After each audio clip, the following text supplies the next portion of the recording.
போர் பதற்றம் மற்றும் அதன் தாக்கங்கள் குறித்து பிரதமர் மோடி நாளை மாநில முதலமைச்சர்களுடன் அவசர ஆலோசனை மேற்கொள்கிறார். கச்சா எண்ணெய் விலை உயர்வு, அத்தியாவசிய பொருட்களின் விநியோகம், வெளிநாடு வாழ் இந்தியர்களின் பாதுகாப்பு குறித்து ஆலோசிக்கப்படுகிறது. நாடு முழுவதும் எங்கும் பெட்ரோல், டீசல் மற்றும் எல்பிஜி பற்றாக்குறை இல்லை என பெட்ரோலியம் மற்றும் இயற்கை எரிவாயு அமைச்சகம் தெரிவித்துள்ளது. 6 நாள்களுக்கு மட்டுமே கையிருப்பு உள்ளது என தவறான தகவல்கள் பரப்பப்படுவதாகவும் அதை நம்ப வேண்டாம் எனவும் வேண்டுகோள் விடுக்கப்பட்டுள்ளது. இந்தியாவிடம் 74 நாட்களுக்கான எரிபொருள் கையிருப்பு உள்ளது. நுகர்வோரின் தேவையில்லாத அச்சத்தால் சிலிண்டர் தேவை அதிகரித்ததாக மத்திய அரசு விளக்கமளித்துள்ளது. சென்னையில் ஆபரண தங்கம் விலை காலையில் 560 ரூபாய் உயர்ந்த நிலையில் மாலையில் 2560 ரூபாய் குறைந்துள்ளது. 1 கிராம் தங்கம் 13,350 ரூபாய்க்கும், 1 சவரன் 1,06,800 ரூபாய்க்கும் விற்பனை செய்யப்படுகிறது. வெள்ளி விலை மாற்றமின்றி நேற்றைய விலையிலேயே தொடர்கிறது. அதன்படி 1 கிலோ கட்டி வெள்ளி 2,60,000 ரூபாய்க்கு விற்பனையாகிறது. சட்டப்பேரவை தேர்தல் நடைபெறவுள்ள 5 மாநிலங்களில் இதுவரை 408 கோடி ரூபாய் மதிப்பிலான பணம் மற்றும் பொருட்கள் பறிமுதல் செய்யப்பட்டுள்ளது. 167 கோடி ரூபாய் மதிப்பிலான போதைப் பொருட்கள், 163 கோடி ரூபாய் மதிப்பிலான இலவச பொருட்கள் பறிமுதல் செய்யப்பட்டுள்ளதாக இந்திய தேர்தல் ஆணையம் தெரிவித்துள்ளது. சட்டமன்ற தேர்தலை ஒட்டி தமிழகத்தில் பறக்கும் படை அதிகாரிகள் தீவிர சோதனை நடத்தி வருகின்றனர். சோதனையில் இதுவரை 189 கோடி ரூபாய் மதிப்பிலான ரொக்கம் மற்றும் பொருட்கள் பறிமுதல் செய்யப்பட்டுள்ளதாக தமிழக தலைமை தேர்தல் அதிகாரி அர்ச்சனா பட்நாயக் தெரிவித்துள்ளார். வாக்காளர் பட்டியலில் பெயர் சேர்ப்பதற்கான காலக்கெடு இன்றுடன் நிறைவு பெறும் நிலையில் இரவு வரை விண்ணப்பிக்கலாம் என அர்ச்சனா பட்நாயக் தெரிவித்துள்ளார். இறுதி பட்டியலில் பெயர் இல்லாதவர்கள் உடனடியாக விண்ணப்பித்தால் மட்டுமே வரும் தேர்தலில் வாக்களிக்க முடியும் என்றும் தெரிவிக்கப்பட்டுள்ளது. புதுச்சேரியில் வேட்புமனுவை வாபஸ் பெறுவதற்கான காலக்கெடு நிறைவடைந்தது. வரும் 9ஆம் தேதி வாக்குப்பதிவு நடைபெறவுள்ளது. புதுச்சேரியில் திமுக போட்டியிடும் 5 தொகுதிகளில் காங்கிரஸ் சார்பில் தாக்கல் செய்யப்பட்ட மனுக்கள் வாபஸ் பெறப்படவில்லை.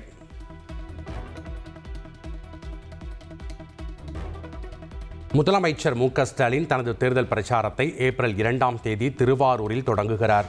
ஏப்ரல் 21ஆம் தேதி தனது சொந்த தொகுதியான கொளத்தூரில் பிரச்சாரத்தை நிறைவு செய்கிறார். தவிக தலைவர் விஜய் சென்னையில் நாளை மறுநாள் தனது தேர்தல் பிரச்சாரத்தை தொடங்குகிறார். பெரம்பூர் MKB நகரில் காலை 10 மணிக்கு பிரச்சாரத்தை தொடங்கும் விஜய் அண்ணா நகர், வில்லிவாக்கம், கொளத்தூர், விருகம்பாக்கம் தொகுதிகளிலும் பரப்புரை செய்கிறார். பெரம்பூரில் தவிக தலைவர் விஜயின் பிரச்சாரத்திற்கு அனுமதி வழங்குவது குறித்து காவல்துறை ஆலோசனை மேற்கொண்டு வருகின்றனர். தேர்தல் நடத்தும் அலுவலரிடம் அனுமதி கேட்டு தவிக மனு அளித்திருந்த நிலையில் பாதுகாப்பு நடவடிக்கைகள் குறித்து ஆலோசனை மேற்கொள்கின்றனர். திமுக கூட்டணியில் தேமுதிக போட்டியிடும் தொகுதிகளை இறுதி செய்வதற்கான 2ஆம் கட்ட பேச்சுவார்த்தை அண்ணா அறிவாலயத்தில் இன்று நடைபெற்றது. திமுக பேச்சுவார்த்தை குழுவினருடன் 1 மணி நேரம் தேமுதிக பொருளாளர் LK சுதீஷ் ஆலோசித்த நிலையில் இன்று மாலை மீண்டும் ஆலோசனை நடைபெறுகிறது. மதிமுகவுக்கான தொகுதிகளை குறைத்தது வருத்தமளிப்பதாக மதிமுக அவைத்தலைவர் அர்ஜுன் ராஜ் தெரிவித்துள்ளார். சிலர் சிரிப்பார், சிலர் அழுவார், நாங்கள் சிரித்து கொண்டே அழுகின்றோம் என்றும் திமுக குழுவுடன் ஆலோசித்த பின் பேட்டியளித்தார். மதிமுக மாவட்ட செயலாளர் கூட்டம் நாளை நடைபெறுகிறது. மதிமுக அவைத்தலைவர் தலைமையில் நடைபெறும் கூட்டத்தில் வேட்பாளர் தேர்வு குறித்து ஆலோசிக்கப்படும் என தகவல் வெளியாகியுள்ளது. திமுக கூட்டணியில் மதிமுக போட்டியிடும் 4 தொகுதிகளுக்கான உத்தேச பட்டியல் வெளியிடப்பட்டுள்ளது. அதன்படி சீர்காழி தனி தொகுதி, மதுரை தெற்கு, மொடக்குறிச்சி, கோவில்பட்டி ஆகிய தொகுதிகள் ஒதுக்கீடு செய்யப்பட்டுள்ளதாக தகவல் வெளியாகியுள்ளது. பாஜக வேட்பாளர்கள் பட்டியல் விரைவில் அறிவிக்கப்படும் என அக்கட்சியின் மாநில தலைவர் நைனா நாகேந்திரன் தெரிவித்துள்ளார். பாஜக தேர்தல் அறிக்கை 2 நாட்களில் வெளியாகும் என்றும் அவர் கூறியுள்ளார்.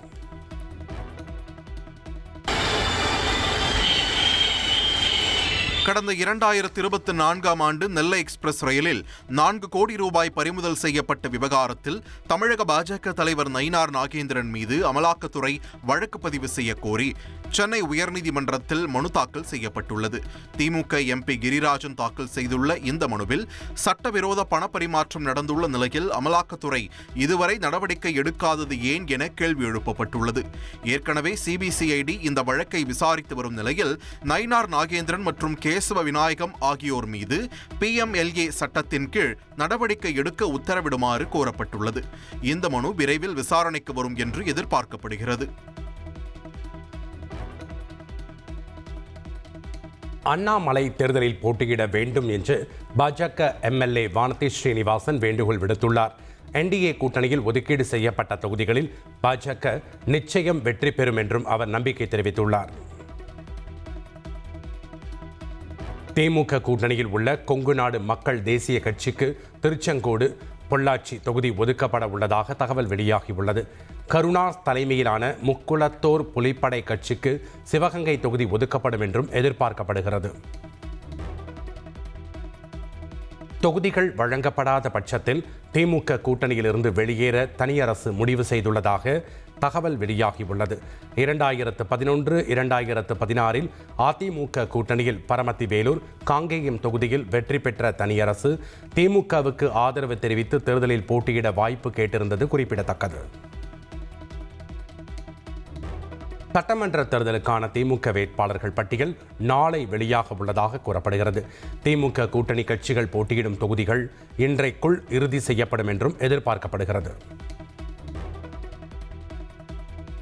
சட்டமன்ற தேர்தலில் போட்டியிடவில்லை என்ற முடிவை மறுபரிசீலனை செய்ய போவதில்லை என நடிகர் சரத்குமார் திட்டவட்டமாக தெரிவித்துள்ளார். போட்டியிடும் வேட்பாளர்களின் வெற்றிக்காக உழைப்போம் என்றும் அவர் கூறியுள்ளார்.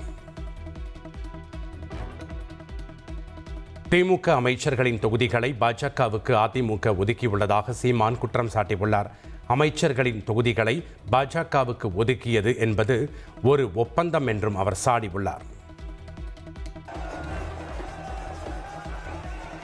பிரதமர் மோடி வரும் ஏப்ரல் 3ஆம் தேதி புதுச்சேரிக்கு வருகை தந்து பிரம்மாண்டமான ரோட் ஷோவில் பங்கேற்க உள்ளார்.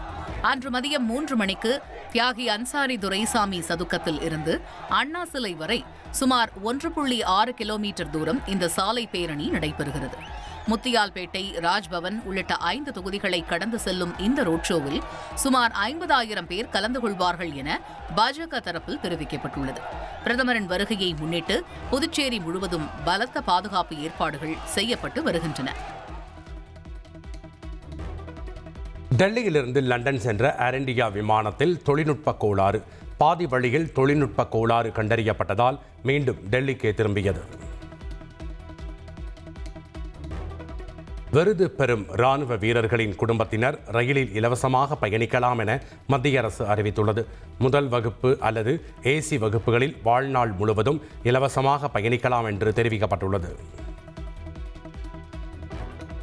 12ஆம் வகுப்பு மாணவர்களுக்கான பொதுத் தேர்வுகள் இன்றுடன் நிறைவடைந்தது. மே 8ஆம் தேதி தேர்வு முடிவுகள் வெளியாகிறது. அரசியல் நிகழ்ச்சிகளில் ஆசிரியர்கள் பங்கேற்பது, நடனம் ஆடுவது தெரிய வந்தால் உடனடியாக நடவடிக்கை எடுக்கப்படும். தஞ்சையில் தாவேகா நிகழ்ச்சியில் நடனமாடிய தலைமை ஆசிரியை சஸ்பெண்ட் செய்யப்பட்ட விவகாரத்தை சுட்டிக்காட்டி பள்ளிக்கல்வித்துறை எச்சரிக்கை. சைவ வைணவ சமயங்களை அவமதிக்கும் வகையில் பேசியதாக முன்னாள் அமைச்சர் பொன்முடி மீதான வழக்கு விசாரணைக்கு தடை. பொன்முடி நேரில் ஆஜராக வேண்டும் என்ற உத்தரவுக்கும் சென்னை உயர்நீதிமன்றம் தடை விதித்துள்ளது. தருமபுரி மாவட்டம் பாப்பிரெட்டிப்பட்டி அருகே அரசு பள்ளியில் மாணவர்களை தேனீக்கள் கொட்டிய சம்பவத்தால் பரபரப்பு. மதிய உணவு இடைவேளையின் போது தேனீக்கள் கொட்டியதில் 50க்கும் மேற்பட்ட மாணவர்கள் சிகிச்சைக்காக மருத்துவமனையில் அனுமதிக்கப்பட்டனர்.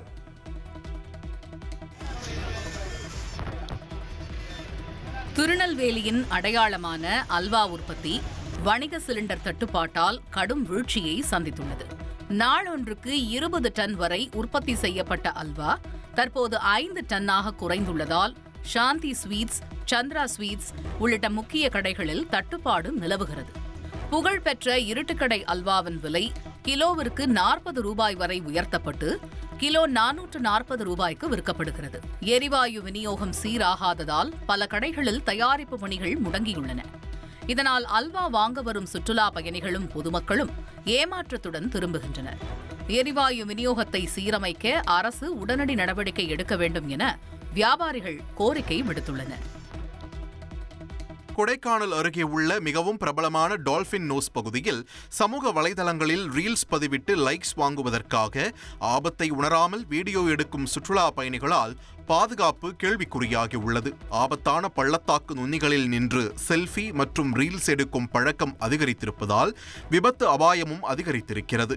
குறிப்பாக மழை காலங்களில் பாறைகள் வழுக்கும் நிலையில் உயிரிழப்புகளும் நடந்துள்ளதால் அங்கு எச்சரிக்கை பலகைகள் மற்றும் பாதுகாப்பு வசதிகளை ஏற்படுத்த வேண்டும் என்றும் கோரிக்கை எழுந்துள்ளது. உடல்நலக் குறைவால் டெல்லியில் உள்ள மருத்துவமனையில் அனுமதிக்கப்பட்ட சோனியா காந்தியை ராகுல் காந்தி நேரில் சந்தித்து நலம் விசாரித்தார். சோனியா காந்தியின் உடல்நிலை சீராக உள்ளதாகவும் மருத்துவக் குழு தொடர்ந்து கண்காணித்து வருவதாகவும் மருத்துவர்கள் தெரிவித்துள்ளனர்.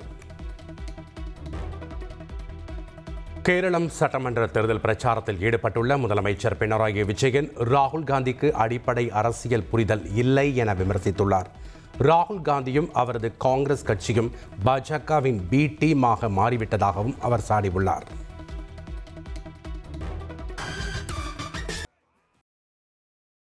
ஆந்திர மாநிலம் கிழக்கு கோதாவரி மாவட்டத்தில் கலப்பட பால் குடித்து 16 பேர் உயிரிழந்த விவகாரத்தை தேசிய மனித உரிமைகள் ஆணையம் தாமாக முன்வந்து விசாரிக்க தொடங்கியுள்ளது. ராஜமுந்திரி அருகே நரசபுரம் கிராமத்தில் அனுமதியின்றி இயங்கி வந்த தனியார் பால் பண்ணையில் இருந்து விநியோகிக்கப்பட்ட பாலை குடித்த 100க்கும் மேற்பட்ட குடும்பங்கள் கடுமையாக பாதிக்கப்பட்டுள்ளன. இந்த அதிர்ச்சி சம்பவம் குறித்து விரிவான அறிக்கை தாக்கல் செய்ய ஆந்திர மாநில தலைமைச் செயலாளர் மற்றும் டிஜிபிக்கு தேசிய மனித உரிமைகள் ஆணையம் உத்தரவிட்டுள்ளது. சிக்கிம் மாநிலத்தின் கிழக்கு பகுதிகளில் கடந்த சில நாட்களாக கடும் பனிப்பொழிவு நிலவி வருகிறது. சாலைகள் மூடப்பட்டுள்ளதால் போக்குவரத்து முற்றிலும் பாதிக்கப்பட்டுள்ளது. இதனால் போர்க்கால அடிப்படையில் சாலைகளில் பனியை அகற்றும் பணிகள் மேற்கொள்ளப்பட்டு வருகிறது.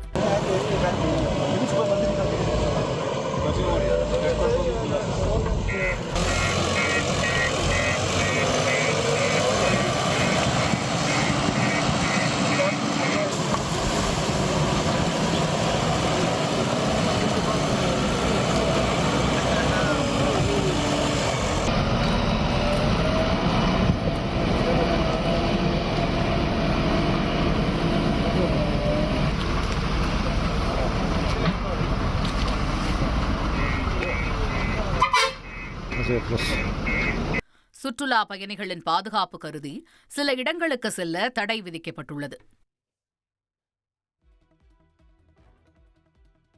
ஈரானின் கடற்படை தளபதியான அலிரிசா டங்ஸ்ரியை கொன்றுவிட்டதாக இஸ்ரேல் தெரிவித்துள்ளது.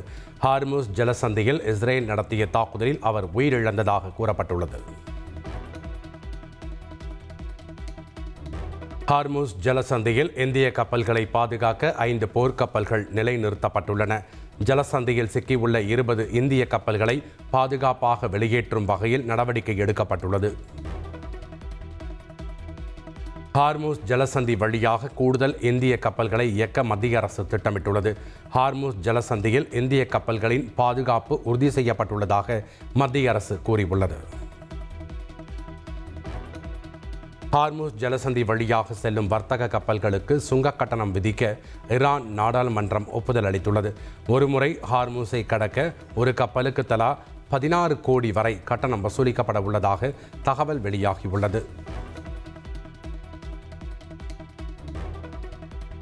ஈரானில் உள்ள ராணுவ நிலைகளை குறிவைத்து அமெரிக்க படைகள் நடத்திய துல்லியமான வான்வழி தாக்குதல்களின் புதிய வீடியோவை அமெரிக்க மத்திய கட்டளை அமைப்பு வெளியிட்டுள்ளது.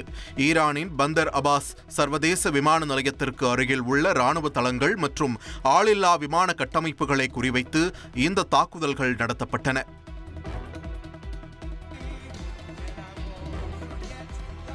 போர் நிறுத்தம் குறித்து ஈரான் தலைமை ரகசியமாக பேச்சுவார்த்தை நடத்தி வருவதாக அமெரிக்க அதிபர் டொனால்டு ட்ரம்ப் தெரிவித்துள்ளார்.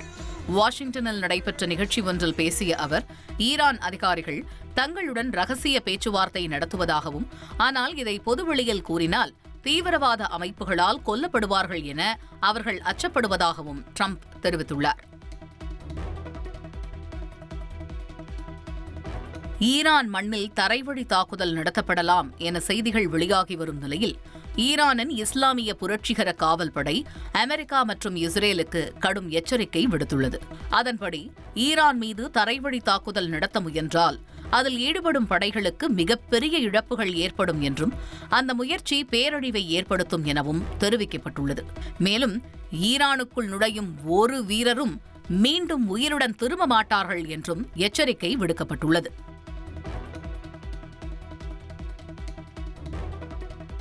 ஈரானின் கார்க் தீவை அமெரிக்க படைகள் கைப்பற்ற திட்டமிட்டுள்ளதாக உளவுத்துறை எச்சரித்ததைத் தொடர்ந்து அங்கு ஈரான் தனது பாதுகாப்பு நடவடிக்கைகளை தீவிரப்படுத்தியுள்ளது. அதன்படி கார்க் தீவை சுற்றியுள்ள கடற்கரை பகுதிகளில் ஈரான் பெருமளவில் கண்ணி வெடிகளை பதித்துள்ளதாக தகவல் வெளியாகியுள்ளது. மேலும் தீவின் பாதுகாப்பை உறுதி செய்ய ஆயிரக்கணக்கான வீரர்கள் அங்கு அனுப்பப்பட்டுள்ள நிலையில் வான்வழி தாக்குதல்களை முறியடிக்க அதிநவீன வான் பாதுகாப்பு அமைப்புகளும் அங்கு நிறுத்தப்பட்டுள்ளதாக கூறப்படுகிறது.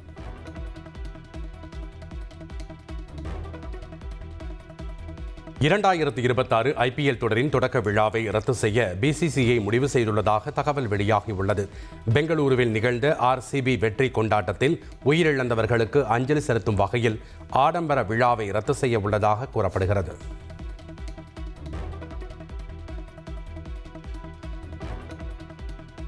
இந்திய அணியின் தலைமை பயிற்சியாளர் கௌதம் கம்பீர் தொடர்பாக சமூக வலைதளங்களில் பரவி வந்த போலி மற்றும் அவதூறு பதிவுகளை நீக்குமாறு கூகுள், மெட்டா மற்றும் அமேசான் நிறுவனங்களுக்கு டெல்லி உயர்நீதிமன்றம் உத்தரவிட்டுள்ளது. AI டீப் ஃபேக் வீடியோக்கள் மற்றும் அனுமதியின்றி அவரது பெயர், உருவம் பயன்படுத்தப்பட்டு தவறான தகவல்கள் பரப்பப்பட்டதாக டெல்லி உயர்நீதிமன்றத்தில் கௌதம் கம்பீர் வழக்கு தொடர்ந்தார். அவரது பெயரில் விற்கப்பட்ட பொருட்கள் மற்றும் போலி வீடியோக்கள் மூலம் வருமானம் ஈட்டியது குறித்தும் மனுவில் தெரிவித்திருந்தார். இதையடுத்து வழக்கை விசாரித்த நீதிபதி ஜோதி சிங் தலைமையிலான அமர்வு இணையத்தில் உள்ள கம்பீர் தொடர்பான அவதூறு பதிவுகளை உடனடியாக அகற்ற உத்தரவிட்டது. ஆந்திராவில் டிப்பர் லாரி மோதி ஆம்னி பேருந்து தீப்பற்றி எரிந்த விபத்தில் பலி எண்ணிக்கை 13ஆக உயர்ந்துள்ளது. விபத்தில் சிக்கிய பேருந்தில் 40 பேர் பயணித்த நிலையில் பலி எண்ணிக்கை அதிகரிக்கக்கூடும் என அஞ்சப்படுகிறது.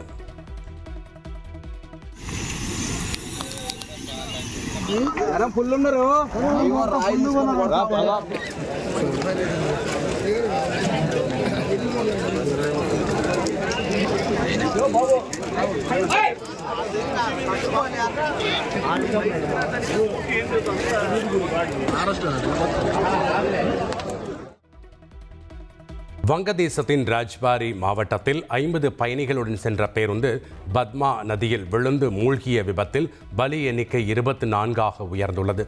பலருக்கு உயிருக்கு ஆபத்தான நிலையில் சிகிச்சை பெற்று வரும் நிலையில் உயிரிழப்பு மேலும் அதிகரிக்கக்கூடும் என அஞ்சப்படுகிறது.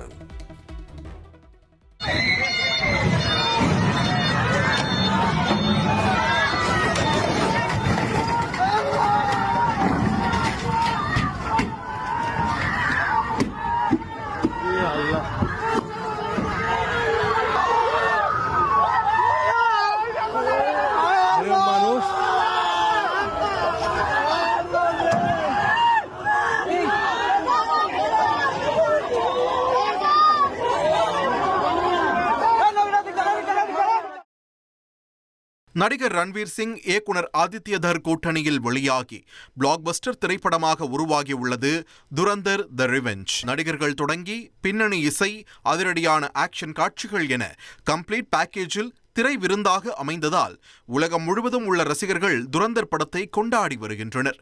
இதன் காரணமாக வெளியான 7 நாட்களில் 1000 கோடி ரூபாய் வசூலை எட்டி இந்த படம் சாதனை படைத்துள்ளதாக தகவல்கள் வெளியாகியுள்ளன. இங்கிலாந்தின் பிரபல பெண் எழுத்தாளரான J.K. ரவுலிங் எழுதிய ஹாரி பாட்டர் நாவலை அடிப்படையாக கொண்டு வார்னர் பிரதர்ஸ் நிறுவனம் 8 படங்களை தயாரித்து வெளியிட்டது. இன்றளவும் இந்த நாவல்கள் மற்றும் படத்திற்கான மவுசு சற்றும் குறையவே இல்லை என்று சொல்லலாம். அவ்வாறு இருக்க 8 பாகங்களாக வெளியான ஹாரி பாட்டர் படங்கள் வெப் தொடராக ரிலீஸாக உள்ள நிலையில் அதன் டீசரை HBO தளம் வெளியிட்டுள்ளது. இந்த ஆண்டு கிறிஸ்துமஸ் விருந்தாக ஹாரி பாட்டர் தொடர் வெளியாக உள்ளதால் ரசிகர்கள் உற்சாகத்துடன் காத்துக் கொண்டிருக்கின்றனர்.